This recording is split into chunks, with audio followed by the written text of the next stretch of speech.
vera cordis gaudia, sed super me omnia, eius dulcis presens. Il canitur suanius, ni lauditur iucundius, il cogitatur dulcius, quam Iesus Dei filius.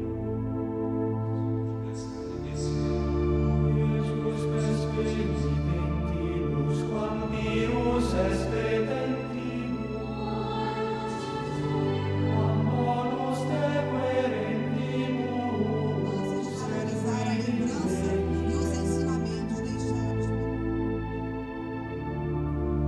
nec lingua valet dicere, nec littera exprimere, expertus potes credere, qui sit Jesus.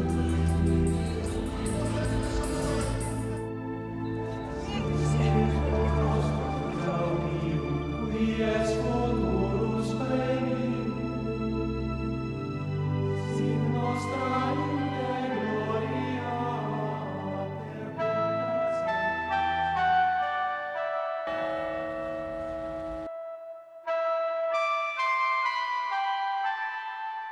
Come abbiamo visto nella Como hemos puntata visto en el precedente, capítulo anterior, dopo después de 70 70 años dimora de ad estancia en Avignone, Aviñón, el el Papa Papa è tornato regresa a a Roma. in una città, Vuelve a una ciudad sicuramente ciertamente distrutta, deshecha, in a una città ciudad che que ha attraversato sufrido anche situaciones momenti verdaderamente molto difficili, difíciles, momenti al che ha igual que vissuto el resto anche de Europa. tutta l'Europa, la La peste negra dal entre 1347 y 1350 causa estragos l'Europa. en el continente. Un tercio de la Un población tercio de la población muere, desaparece en solo 3 años. La población de Italia disminuye hasta un 50%. El pueblo de Roma, cuando ve que regresa Gregorio XI, ve renacer la esperanza. Pero Gregorio XI muere poco después, en 1378. Los cardenales que se reúnen en el cónclave son 16, de los cuales 11 son franceses. Al pie de las ventanas del palacio donde se reúnen los cardenales, el pueblo de Roma grita: lo queremos romano, o por lo menos italiano. Y el mismo pueblo de Roma rompe las verjas del cónclave. Ya había sido elegido el arzobispo de Bari, Bartolomé Brignano, que había escogido el nombre de Urbano VI. Y el pueblo quiere saber rápidamente quién es el nuevo papa. En el alboroto que sigue, los cardenales, quizá por miedo, señalan al anciano cardenal Tibaldeschi, dejándolo solo. Sin embargo, no se tarda mucho en saber que el verdadero elegido era Urbano VI.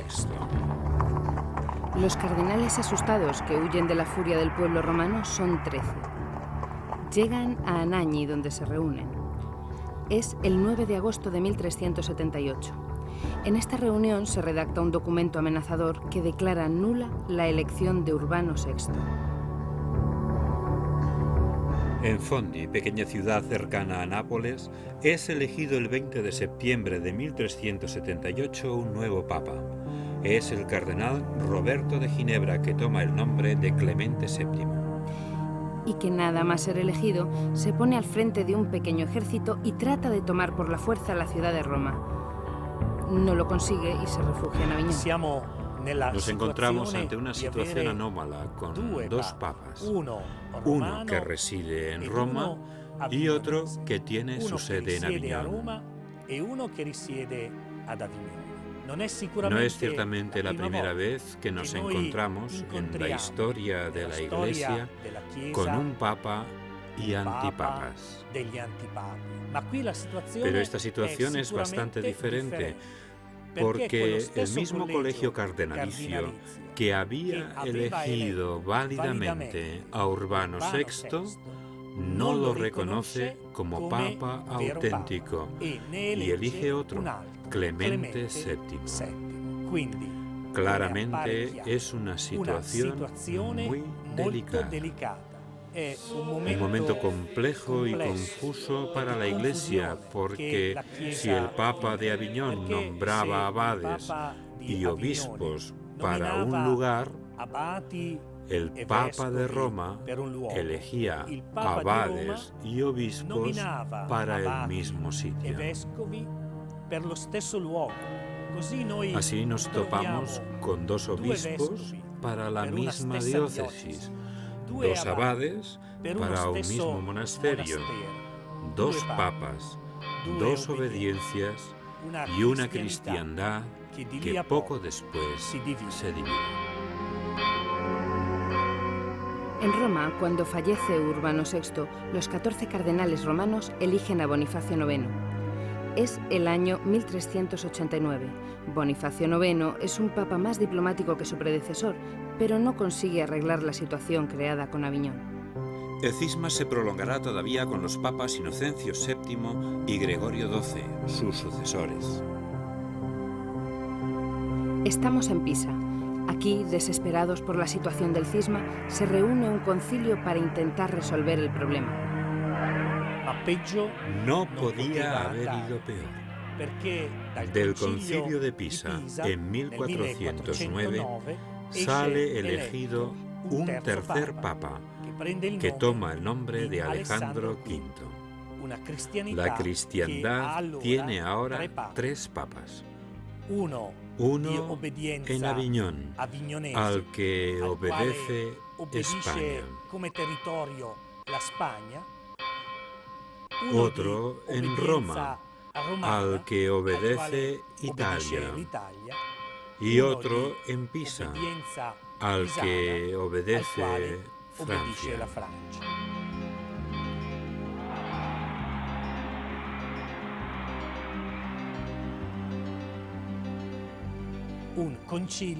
Era necesario otro concilio para dirimir esta delicada situación. Lo intentó el Concilio de Constanza, convocado por Gregorio XII, el Papa romano. Y efectivamente, el 11 de noviembre de 1417, el concilio elige como único papa a Martín V. La Iglesia ha reencontrado la unidad. El cisma ha concluido y en la sede de Pedro se sienta un único papa.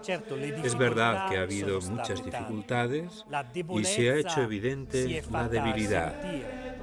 Pero ahora la Iglesia ha reencontrado su vigor, ha vuelto a encontrar un único pastor al que seguir. Y bajo la guía de este pastor, la Iglesia entra en el periodo que la historiografía denomina como humanismo.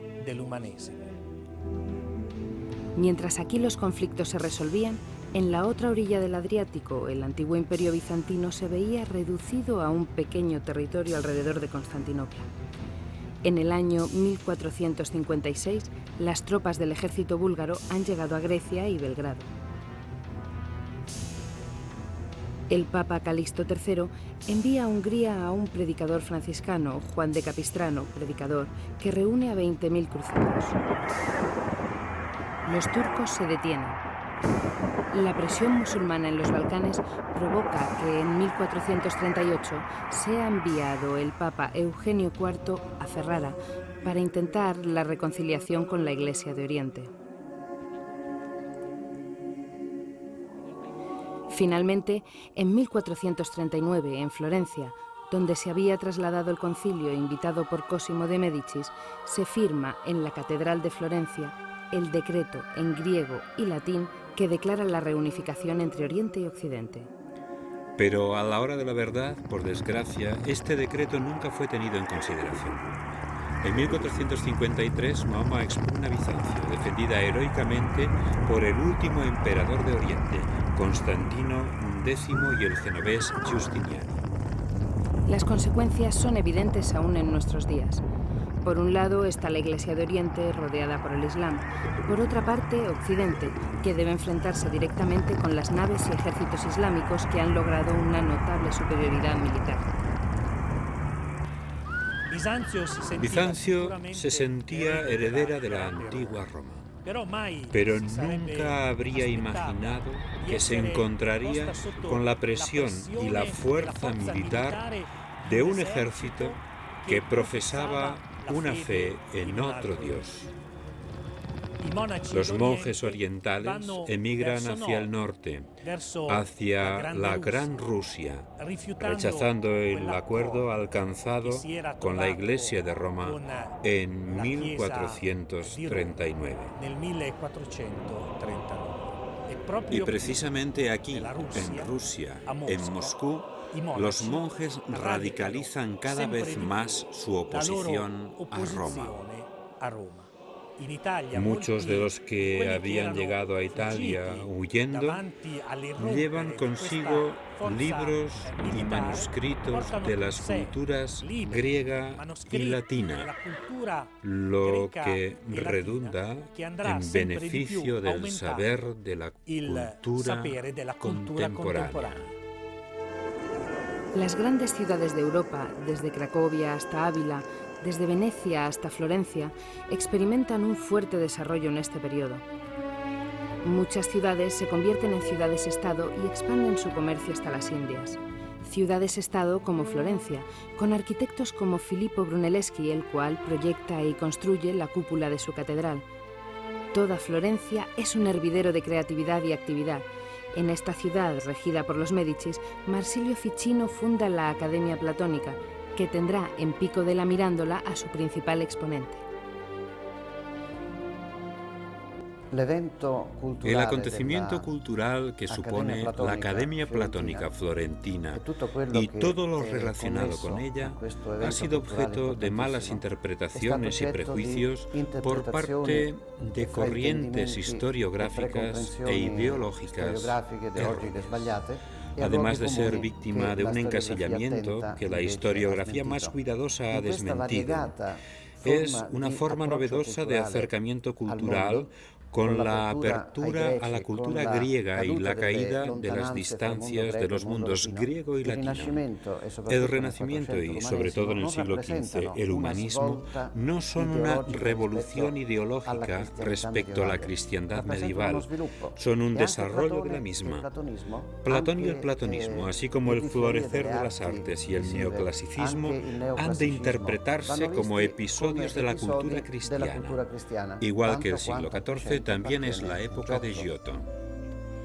Por sugerencia de Pico della Mirandola, fundador de la Academia Platónica, Lorenzo de Medici invita a Jerónimo Savonarola a Florencia. Aquí comenzará una serie de predicaciones sobre el Apocalipsis. Desde su púlpito en la catedral, Jerónimo fustiga a poderosos y corruptos y llama a todos a vivir el Evangelio en su plenitud. Los acontecimientos se precipitan. En el año 1494 se presenta a las puertas de Florencia Carlos VIII, rey de Francia. La intervención de Savonarola será decisiva para que la ciudad no sea saqueada. El prestigio de Savonarola crece y se convierte en un peligro para quienes veían en él una forma rigurosa de la Iglesia. Se le ofrece el capelo cardenalicio. Savonarola lo rechaza invocando para sí mismo el martirio último, la muerte. En la cárcel queda inconcluso su último texto: En ti, Señor, he esperado. El 23 de mayo de 1498, en la Plaza de la Signoría, en Florencia, se ejecuta la sentencia del Tribunal de la Inquisición. Jerónimo y 2 de sus hermanos de comunidad son ahorcados y quemados. El Arno custodia sus cenizas. En primer lugar, la historia de la Inquisición. Aparece a finales del siglo XII ante la aparición de herejías muy concretas que tenían repercusiones civiles y sociales devastadoras. Estos herejes no eran personas tranquilas ni pacíficas.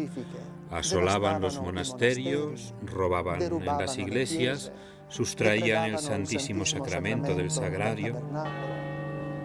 En el año 1232, el Papa Gregorio IX crea la Inquisición monástica y encarga a dominicos y franciscanos que recorran el mundo con plenos poderes para desenmascarar y combatir a los herejes. Hay que recordar un hecho doloroso en lo que se refiere a la historia de la Inquisición. En 1252, el Papa Inocencio IV, genovés, nacido Sinibaldo Fieschi, admite en la bula Ad Extirpanda la legitimidad de la tortura en los juicios contra herejes. Este es evidentemente un hecho triste que mancha la historia y el pensamiento de la cristiandad del primer milenio. Pero el Tribunal de la Inquisición ha sido el tribunal más leve de la historia, ya que bastaba reconocerse culpable para ser absuelto. En ningún otro tribunal de nuestro mundo basta declararse reo para ser absuelto, hasta el punto que los mismos templarios que tuvieron que vérselas con tribunales civiles habrían preferido pasar por el Tribunal de la Inquisición, porque el Tribunal Inquisitorial, si hubieran admitido las culpas, les habría absuelto y no les habría condenado a la pena capital. Es el año 1471. El Papa es Sixto IV. Y el 1 de noviembre de 1478, a petición de los reyes católicos de España, Isabel de Castilla y Fernando de Aragón, crea la Inquisición española. Nombra Gran Inquisidor a Tomás de Torquemada. El matrimonio entre Isabel y Fernando ha acelerado el proceso de unificación de España. En 1492, los reyes católicos vencen en Granada a los últimos gobernantes musulmanes de la península. En manos de los monarcas, el Tribunal de la Inquisición se convierte en un instrumento de represión para convertir a la fuerza incluso a la comunidad judía, que se ve obligada a huir a Flandes.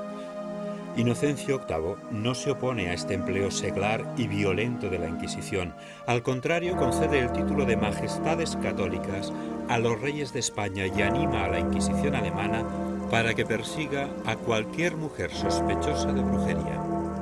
Como contraste, dejó Roma en la más absoluta anarquía.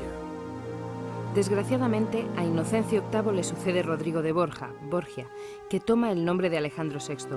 Es el año 1492, el año en que Cristóbal Colón, con 3 carabelas españolas, alcanza las costas de América. Rodrigo Borgia, Alejandro VI, se aprovecha de su poder y a él se debe la condena de Savonarola. Muere de manera imprevista, quizá envenenado.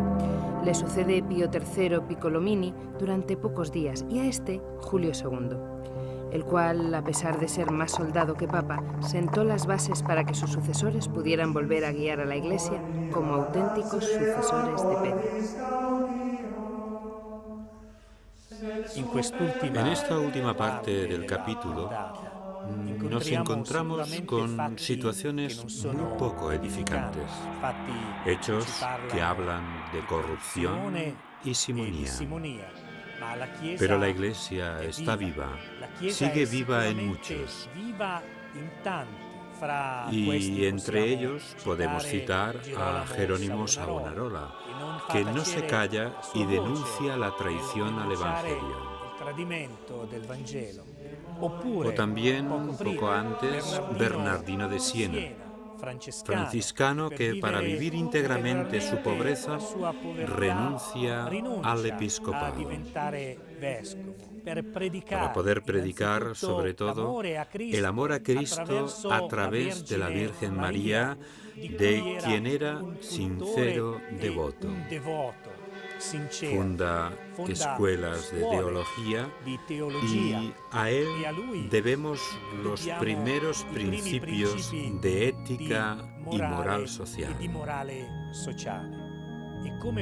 ¿Y cómo olvidar a Nicolás de Cusa, astrónomo, filósofo, teólogo, llamado a Roma por el gran Papa Pío II para reformar la curia? El Papa que tuvo la valentía de escribir a Mohamed II una carta para que se convirtiese y que ya imaginaba una Europa cristiana y unida.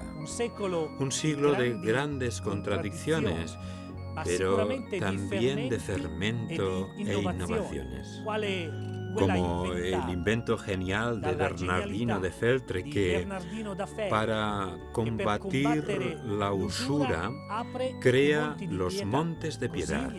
Así los artesanos y comerciantes puedan disponer de préstamos, pero con un bajo interés.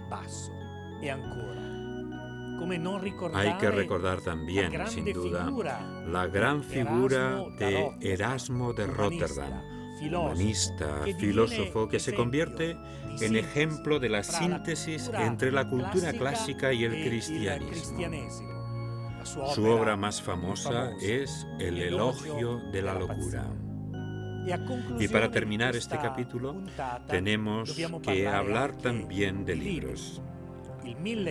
En 1449, en Maguncia, Johann Gutenberg inventa la imprenta de tipos móviles.